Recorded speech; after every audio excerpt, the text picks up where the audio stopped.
Sure, spend $300 plus to save $4. My employment involves fairly regular travel.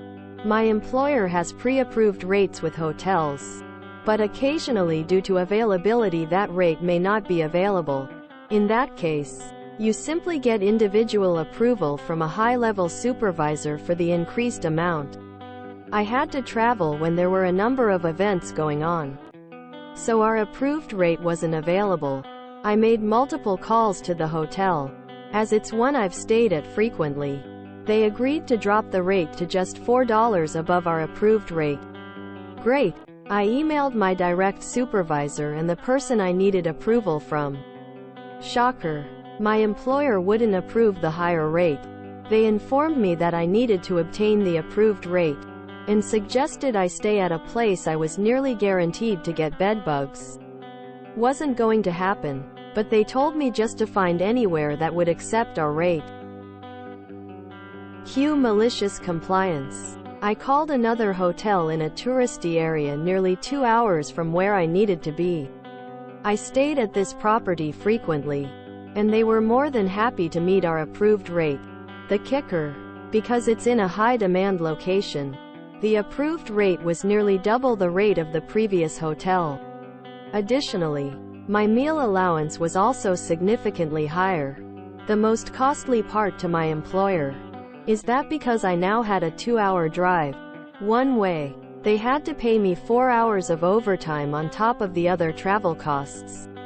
I ran my plans through my direct supervisor, who just laughed and gave his verbal approval.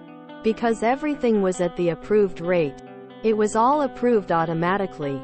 I enjoyed my amazing dinner with a great view. I've had similar with approved hotel chains. Wait, you want me to book this hotel instead of another hotel 1/2 the rate, and 5-minute walk from the client? So I'd have to rent a car just to have an approved hotel chain? Quote, yes.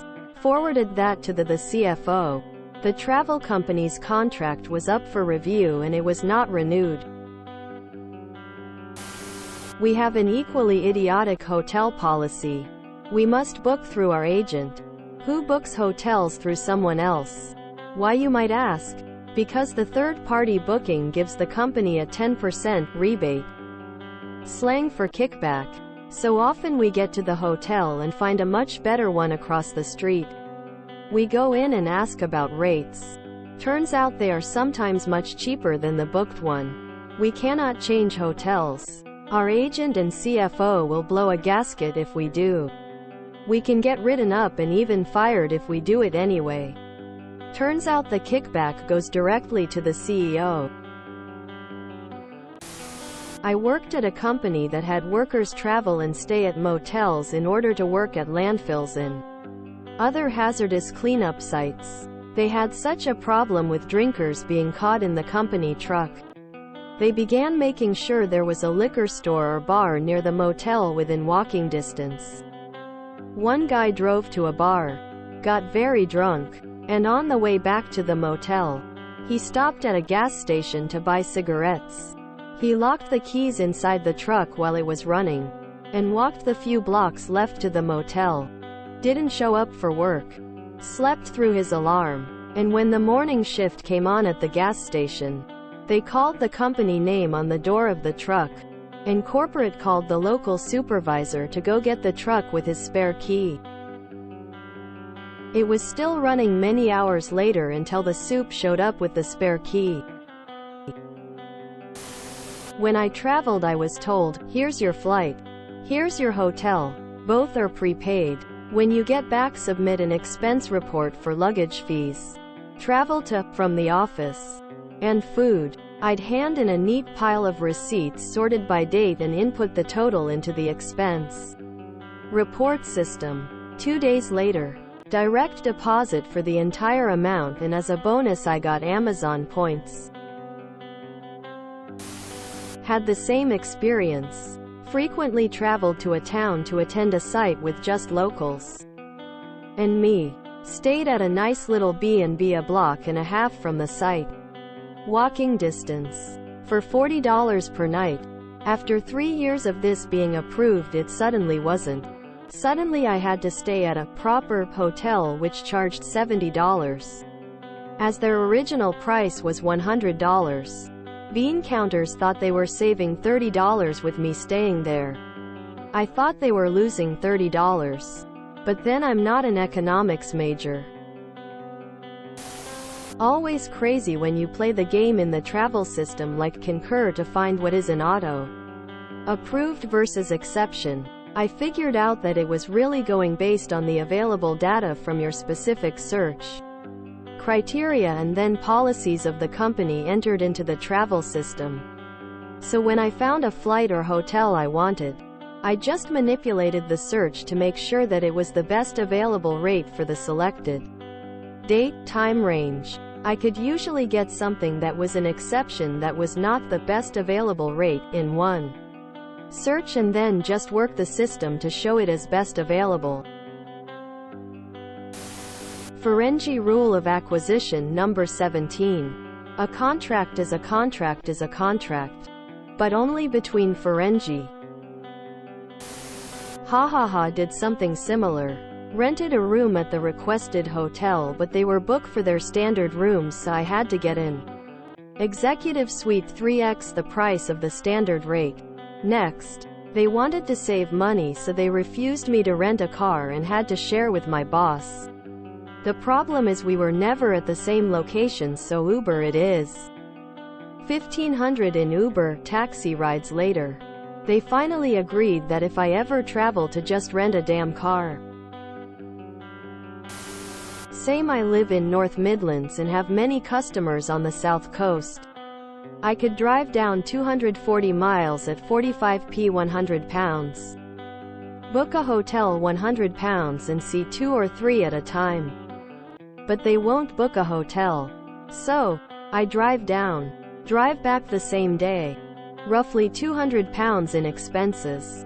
While there is wear and tear on my car. It does 70 mpg, so mainly I regard it as an extra income stream for me month by month. Usually totals £600 PM against about £150 diesel.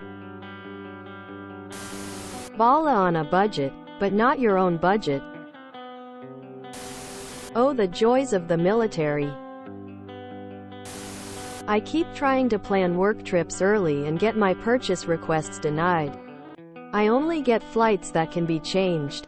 So rescheduling isn't a problem.